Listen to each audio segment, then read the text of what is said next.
There are so many productivity systems and methods out there, and I have tested most of them. And I'm sharing what works for me today in this video. On this channel, I talk a lot about personal branding, social media platforms, productivity, design, and so much more. Practical advice to look good online. If these are topics that interest you, I'd love to have you around here a little more often. Consider subscribing or hitting that bell to be notified when I post next. Now I'm going to share my productivity system with you. Let's do it.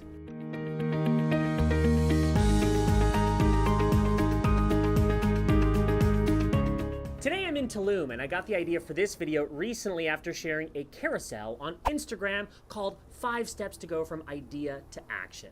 By the way, if we're not yet connected on Instagram, we should be. I'm at Pallen, and you can find the full carousel there. I'll link to it below. I thought I would elaborate on this system in this video in case you're looking for a way to stay more productive. Many systems and methods exist out there to keep you productive and organized. Maybe you've already tried a few of them. The Ivy Lee method, which is a 100-year-old strategy praised by author James Clear, or the Pomodoro technique. That's a really popular one, and there are many others. My personal favorite, which is the basis for my system, is called Getting Things Done by David Allen. This book I highly recommend reading, but wait, I've customized this methodology a bit, and I'll explain that in this video. First, what is Getting Things Done, or GTD as the superfans call it? It's a system based on clearing your mind of all tasks and putting them into a process, a system, so that you can actually get things done. The premise is that once all tasks are put on paper, you can actually begin getting them done. And my favorite quote from David Allen is this: "Your mind is for having ideas, not holding them." And it's so true. I consciously try to avoid making this mistake. Leaving ideas in my head, if you leave them up there, they'll escape before you know it. Your mind is for having ideas, not for holding them. Once I realized I could take pressure off my mind from storing ideas, I instantly became more focused and more productive. So let's go through the 5 steps, shall we? To make this worth your while, I'm going to include specific recommendations for software and tools that I've incorporated into my workflow to complete each step. Starting with step number 1, capture. The most important thing is this first step. It's absolutely critical. I need you to capture whatever crosses your mind, big or small, so you don't have to store it in your brain. Where do you capture it? Well, that's up to you. Maybe it's a physical journal, maybe it's your email inbox. I use my email inbox as a capturing ground for my ideas, and the key element is to only capture them in your inbox. Don't leave them there. This will make more sense as I describe the next steps. My favorite tool for quickly capturing ideas is called BrainToss. BrainToss is an app to quickly acquire text, voice, or image and send it to your inbox. No further categorizing or discussion. You simply dump it into your inbox for further processing when you have the time to deal with it, and that's coming up in an upcoming step. Here's how it works. Okay, I'm going to open the app. After you've done the initial setup, this is the screen that you'll see every time you open the app. 3 choices: voice, photo, or note. For this example, I'm going to record a voice note, which is typically my go-to. Click it and start talking. For this example, I'm going to say a sentence or two out loud to my phone, which is going to end up in my inbox in just a moment. Then you hit the paper plane icon to send it off. Note there's a limit on the length of a voice note, so if it ends up being, I think, around 30 seconds, just record a second one. Give it a moment. And then I'll open my inbox just to prove that it's there. Ta-da! Just a matter of seconds to quickly acquire that idea so I can forget it. I do this when I'm jogging, commuting, pretty much anywhere. And here's the cool part. BrainToss promises that it will send you a file to your inbox of the note that you typed, of the picture you took, of the audio you recorded. Additionally, its software will try to make the email easy to interpret. So it will describe the picture that you took, transcribe the audio if applicable, or even create a PDF or a V card of the document or business card that you scanned. It's really a smart platform, and for roughly $3 in the App Store on Apple and on Google, it is a steal. Highly recommended, really simple. Acquire that idea and forget about it for now and action forward or file it later. The perfect tool for step number 1. Let's move on. Step number 2, clarify. Once a week, I process my notes, normally found in my inbox or my project management software. I process my notes into one of 2 categories, either an action or a reference. An action is something that you need to do. For example, update the testimonials on your website. A reference is something that you might need to refer to later. For example, you see a landing page that's great and a good point of reference for when you need inspiration later when you're designing yours. Now, because your inbox is a constant flow of new information, asks, and distractions, I don't keep ideas there. I sometimes acquire them there, but I move them over to my project management software of choice, which is Asana. For this step, Asana keeps me focused and organized, and I'll show you very quickly what it looks like.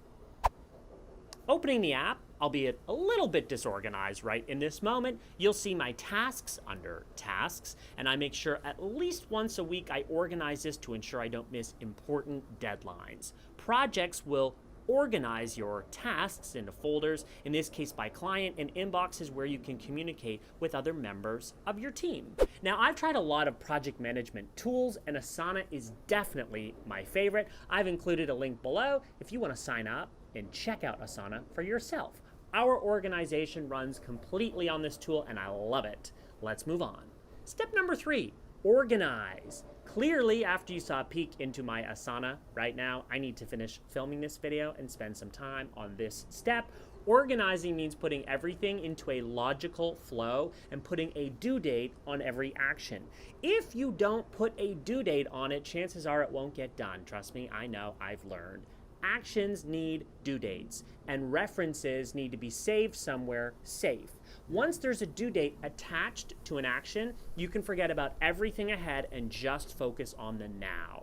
So, where do I save references? If you know me by now, you know that I've got an app for everything. My go-to app for organizing is called Dropmark. I very publicly praise this app for helping me stay organized, enabling me to put my items into visual collections. It looks a little something like this. I've got over 30 folders named based on things that people come to me looking for ideas and advice on.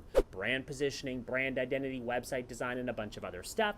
Using the Dropmark plugin for Chrome, I can quickly add whatever I need to save from a browser, a page, which is so cool. I can actually scroll the web page without needing to screenshot it or leave Dropmark. Images, in this case, there are none, and screenshots. You know the drill. I'll link to Dropmark below if you're interested in checking it out. At the time of recording this, I pay about $5 a month for my Dropmark subscription, so it's not free, but it's almost free, and it's totally worth it if you ask me. Let's keep going to the next one. Step number 4, reflect. What does it mean? This is where you get into the routine of reviewing your to-do list, your agenda, your calendar, any saved references, and you update them accordingly. A crucial step, and one that cannot be overlooked, is this one. For example, you might have the best references saved, but if you don't make time to actually go back and review them, what's the point? In this instance, there are no special apps or tools to reflect. Actually, what I do is I simply add to my calendar an event or whatever variation works best for you. I have a reoccurring calendar event in my calendar to remind me weekly to do this. And I'm giving myself permission in my own schedule to review, go back through Dropmark and consider what I've saved. Are these items useful for anything I'm working on right now, like a YouTube video or a course? Or what's most important as a priority item in Asana at the moment? Is anything missing a deadline? You get the idea. These are things that I think about.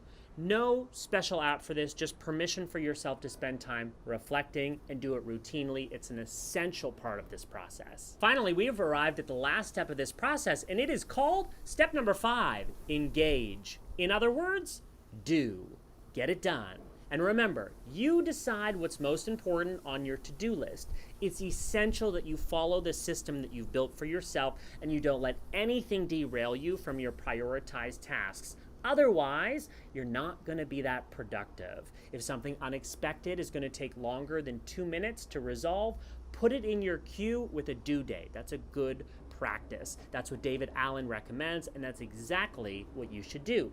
So to quickly recap the 5 steps: capture, clarify, organize, reflect, and engage, based on David Allen's brilliant methodology called Getting Things Done, with a little twist that I've adapted and I've added and I've included my favorite apps and tools to accomplish this workflow. If you want more information on productivity, read Getting Things Done. This book is amazing and it's great for busy people who want to regain control over their lives. I also want to hear from you right now. What productivity system have you tried? What are you currently using? What works best for you? What are you excited to try? Are you going to try any of these steps that I've mentioned or the apps? Let me know in the comments below. I keep an eye on those and I respond personally so we can keep the conversation going on down there. If you found this video helpful, I would totally appreciate a like and consider subscribing for more of my videos here on personal branding, social media, productivity, always practical advice to look good online here on YouTube. Next, I'm linking you through to some videos that I think that you'll find useful as you're strategic and productive with your brand. I'm Pallen. Thanks for watching this video. Those videos are coming up next.